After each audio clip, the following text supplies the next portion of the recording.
গত পর্বে আমরা দেখেছি ঝিলকে নিয়ে পরিবারের সন্দেহ, অপমান আর চাপ যেন দিন দিন বাড়ছেই। আর আগামী পর্বে পরিস্থিতি আরও ভয়ঙ্কর রূপ নিতে চলেছে।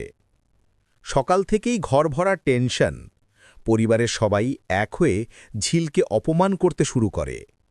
চৈতি সামনে দাঁড়িয়ে ঠান্ডা গলায় বলে, একটা বস্তির মেয়ে এসে আমাদের ঘরের বউ হবে? প্লিজ, এটা কখনোই হবে না। ঝিল মাথা নিচু করে দাঁড়িয়েছিল, কিন্তু তার চোখে তখন শুধু কষ্ট আর অপমানের ছাপ। সাক্ষ্য সবকিছু দেখছিল, শুনছিল, কিন্তু পরিবারের কথা শুনে কিছু বলতে পারছিল না। ঝিলের মনে তখন একটাই কথা, এই ঘরে সে মানুষ হিসেবেও সম্মান পাচ্ছে না। চৈতি এবার নূতন চাল দেয়। সে সাক্ষ্যের মাকে বুঝিয়ে বলে, আপনার ছেলের জন্য ভালো ঘরের মেয়েও লাইন ধরে দাঁড়িয়ে আছে, আর আপনি চান সেই বস্তির মেয়েকে নিয়ে সংসার করুক? পরিবারের সবাই মাথা নেড়ে চৈতির পাশে দাঁড়ায়। এমনকি চৈতির সাথে বিয়ের কথাবার্তাও শুরু হয়ে যায়। চৈতি মনে মনে হাসে, কারণ তার প্ল্যান একদম ঠিকমতো এগোচ্ছে।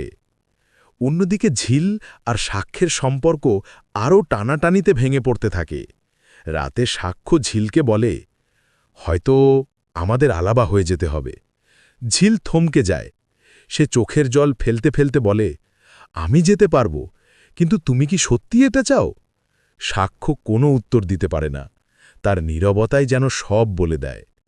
পরের দিন সকালে বাড়িতে আসে একজন আইনজীবী, হাতে ডিভোর্সের কাগজ। চৈতির মুখে তখন বিজয়ের হাসি। ঝিল কাগজটা দেখে কাঁপতে থাকে। পরিবারের কেউ তাকে থামায় না, উল্টো সবাই চায় সে যেন তাড়াতাড়ি সই করে। ঝিল কলম হাতে নেয়, সই করতে যাবে, ঠিক তখনই সাক্ষ্য তার হাত ধরে থামিয়ে দেয়। সবাই অবাক হয়ে তাকিয়ে থাকে। সাক্ষ্য সবার সামনে স্পষ্ট কথা বলে, ঝিল কোথা থেকে এসেছে সেটা গুরুত্বপূর্ণ নয়, গুরুত্বপূর্ণ হলো তার মন, তার চরিত্র। ও আমার জীবন বাঁচিয়েছে। আজ যদি ডিভোর্স হয়, সেটা আমার সিদ্ধান্ত না। চৈতির মুখের হাসি এক মুহূর্তে মিলিয়ে যায়। পরিবারও হতবাক হয়ে যায়।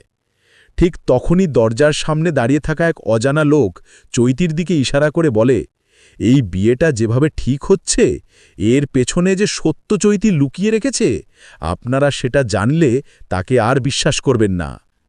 চৈতির মুখ একেবারে সাদা হয়ে যায়। বাড়ির সবাই চমকে ওঠে। কিন্তু লোকটা কে? চৈতির লুকানো সত্য কি? আর ঝিল, সাক্ষ্য কি এবার নতুন করে দাঁড়াতে পারবে? সব জানতে হলে অপেক্ষা করতে হবে আগামী পর্বের জন্য।